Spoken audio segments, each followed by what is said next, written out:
السلام عليكم ورحمة الله وبركاته. ازيكم يا حبايبي، عاملين ايه؟ يا رب تكونوا بخير ان شاء الله. صباحكم فل وياسمين ورضا من رب العالمين. النهارده ان شاء الله هنفرز البامية. هنفرزها بطريقة حصرية، بس مش لأول مرة على اليوتيوب، لا لتاني مرة على اليوتيوب. كلاكيت تاني مرة. كان المطبخ الاسكندراني فرزها بنفس الطريقة دي، فعجبتني جدا الطريقة. لقيتها ان هي فكرة قد ايه مفيدة جدا لتفريز البامية، وكمان بتخلي البامية تحتفظ بكل عناصرها، ما تفقدش اي حاجه من فيتاميناتها. عشان احنا عارفين ان احنا بناكل الخضار عشان الفيتامينات اللي فيه، لما نضيع الفيتامينات اللي فيه في الميه يبقى احنا كده هناكل الخضار ليه، او هنستفاد من الخضار بايه؟ اول حاجه انا جبت الباميه وقلت اغسلها معاكم، عشان لو في بنت صغيره ولا حاجه ما بتعرفش تغسل الخضار او ما بتعرفش تغسل الباميه، تشوف احنا هنغسل الخضار ازاي. عشان اغسل الخضار لازم انا اجيب حاجه واسعه عشان اعرف اغسل الخضار كويس جدا، واحط فيها ميه، وبعد كده احط الخضار وادعكه كويس بايدي. ادعك الخضار كويس لان الخضار بيبقى فيه طينه لازقه كده او ترابه لازقه فيه، فلازم يدعك كويس جدا.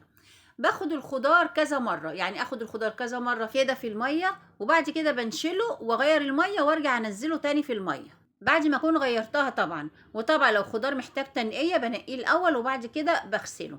في ناس بقى بتحب تحط في الميه دي خل، وفي ناس بتحب تحط في الميه برمنجانات. بصراحه انا ما بحبش الحاجات دي، بحب الميه الطبيعيه، الميه اللي من الحنفيه كده وخلاص. بغسله كذا مره بتاكد من نظافته، وبروح واخداه بقى مصفيه. بعد ما بصفيه بكون غسلته 3 4 مرات على قد لون الميه ما بيطلع معايا. كل ما الميه بتطلع نضيفه معايا بحس ان كده الخضار اتغسل وبقى زي الفل. وزي ما انتم شايفين طبعا انا بدعك الباميه ازاي بايدي، او اي خضار بدعكه بايدي كويس جدا عشان اتاكد من نظافته تماما. طبعا الميه طالعه معانا بالشكل ده، لا انا لسه هغيرها مرتين 3 كمان لحد الميه ما تطلع زي القشطه معانا. بعد كده خلاص غسلته في الميه، هاخد بقى المصفى دي واروح حطاها تحت الحنفيه، وافضل بقى اغسل في الباميه تحت الحنفيه كده منها للمصفى على طول، اخليها تنزل على الحوض على طول. بالشكل ده يبقى انا اتاكدت من ان الباميه بقت نضيفه وزي الفل زي القشطه كده. بعد كده باخدها بقى من المصفى، بفرش بقى اي ملايه عندي نضيفه او اي فوطه عندي نضيفه، واروح مفرده عليها الباميه. انا عايزه الباميه تبقى ناشفه جدا، يعني تنشف من الميه اللي فيها نهائي. فطبعا احسن حاجه ننشف بيها الباميه ان احنا نفردها على فوطه او نفردها على ملايه، بالشكل ده هتشرب كل الميه اللي فيها. بعد كده بقى هنيجي لتقميع الباميه. بالنسبه للبنات الصغيره اللي ما بتعرفش تقمع الباميه، على فكره في واحده صاحبتي او واحده صاحبتنا بتقول لي ايه، مين اللي اخترع تقميع الباميه ده كان حد فاضي خالص. طب احنا ليه ما نشيلهاش كده بالسكينه ونخلص نفسنا؟ شكل اللي اخترع تقميع الباميه ده كان حد قاعد فاضي ما وروش حاجه، فقال لي كان مقمع الباميه. والله يا ضحكتني بصراحه، ربنا يسعد قلبها يا رب. بتقولي ليه ما نقشطهاش كده بالسكينه وخلاص ونريح دماغنا؟ المهم بقى ما علينا، دلوقتي احنا بنشوف بقى تقميع الباميه معانا ازاي. بنقمع الباميه من القمع اللي فوق بدوران كده بميل بالسكينه، وبنقسمها من النص، وفي ناس بتقسمها من فوق عشان الباميه تشرب الصلصه ويبقى طعمها كده جميل معانا. وبنشيل حته القمع الصغيره اللي هي في الاخر دي. هو ده تقميع الباميه. ده بالنسبه للبنات الصغيره اللي ما عندهاش فكره عن تقميع الباميه. المهم بقى الباميه بعد ما نشفت معايا خالص، رحت ماسكاها بقى وقعدت في الارض بصراحه بقى عشان امعها، لاني مش هقدر امع ده كله وانا واقفه كده. قعدت في الارض امعتها كده براحتي. وبعد كده بقى نيجي للتفريز. والتفريز دي طريقه المطبخ الاسكندراني زي ما قلت لكم، طريقه هايله جدا. بصراحه عجبتني اول ما شفتها، قلت ان شاء الله لازم اعملها. اللي هي طريقة التبخير، ان احنا بدل ما نسلق البامية في المية ونرجع نحطها في مية متلجة ونضيع كل فوائد البامية في المية السخنة والمية الباردة، لا احنا نعملها على طريقة البخار. طبعا عندك حلة بخار خير وبركة اشتغلي فيها عادي. ما عندكيش يبقى مصفى وصينية زي ما انا ما عملت كده. حطي فيهم ميه، وروحي حاطه شريحتين من الليمون، او ليمونه كده قسميها وحطيها فيها عشان الحله بس ما تسودش معاكي. المهم بقى نحط نص الحله ميه كده بتغلي، ونحط عليها المصفى، ونروح حاطين شويه باميه بس شويه قليلين عشان ما تبقاش كتيره على بعضها، عشان نضمن ان الباميه كلها تكون متفرزه، او الباميه كلها تكون خدت كميه البخار اللي هي محتاجاها. بالشكل ده، وبنروح مطلعينهم وبنروح واخدين غيرهم. طبعا الشويه اللي انا هطلعهم دول هروح واخداهم برضو مفرداهم على فوطه تاني لحد ما يبردوا، واحط في المصفى شويه غيرهم.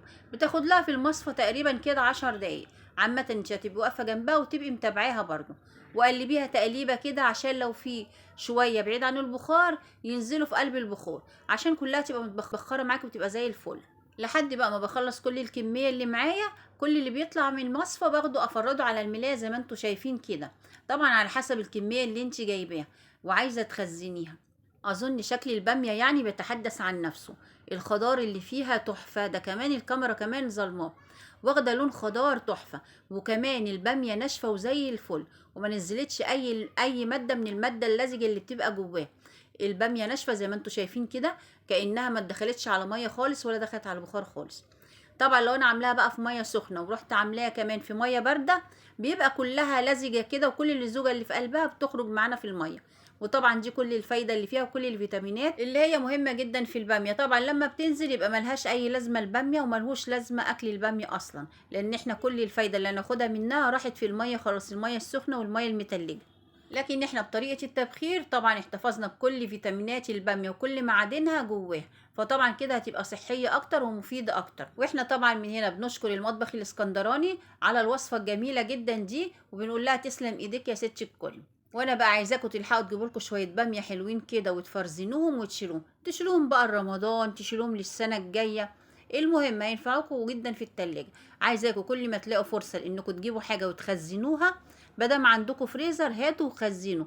الحاجه ما بتخسرش في البيت. وزي ما قلت لكم قبل كده ان انا كنت مخزنه باميه عندي في الفريزر او مفرزناها، وبعد كده الباميه الجديده طلعت بقت ب 150 جنيه. طبعا كان قليل قوي اللي بيعرف يشتري الباميه.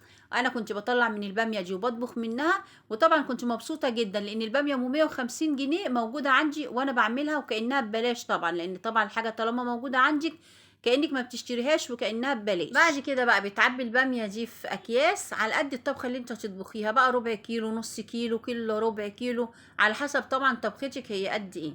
انا عبيتها في اكياس على حسب الطبخه بتاعتي. والله بقى عايزه اخد كيس، عايزه اخد كيسين في الطبخه، عايزه اخد 3 زي ما انا عايزه.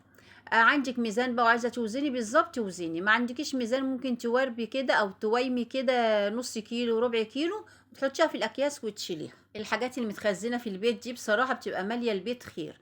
انا كان نفسي والله اقول لكم هاتوا لكم شويه طماطم وخزنوهم، بس الطماطم بقى على راي اللي بيقول فعلا مجنونه، فعلا مجنونه والله. سعرها يوصل ل20 جنيه، كتير جدا طبعا. ربنا ييسر ان شاء الله. ولما تنزل بقى بيعملي حسابك المره الجايه انك تجيبي لك شويه كتار كده وتفرزنيهم. بس طول ما هي الحاجه موجوده في السوق وطول ما هي سعرها كويس اشتري منها، وخلي اللي انت مخزناه في البيت ما تجيش جنبه خالص، ما تجيش جنبه الا لما الحاجه تخلص من السوق او سعرها يغلى وما تبقيش قادره تشتريها. في الحاله دي بقى طلعي من اللي انت مخزناه واستعمليه. عاوزاكم بقى تجربوا الباميه بطريقه التفريز الجديده دي، طريقه المطبخ الاسكندراني، وتقولوا لي رايكم فيها ايه. لو عجبتكم وعجبكم الفيديو ما تنسوش بقى تدعموني باللايك وبالاشتراك في القناه وتفعيل زر الجرس عشان يوصلكم مني كل جديد. وصحتين وعافيه على قلوبكم يا رب.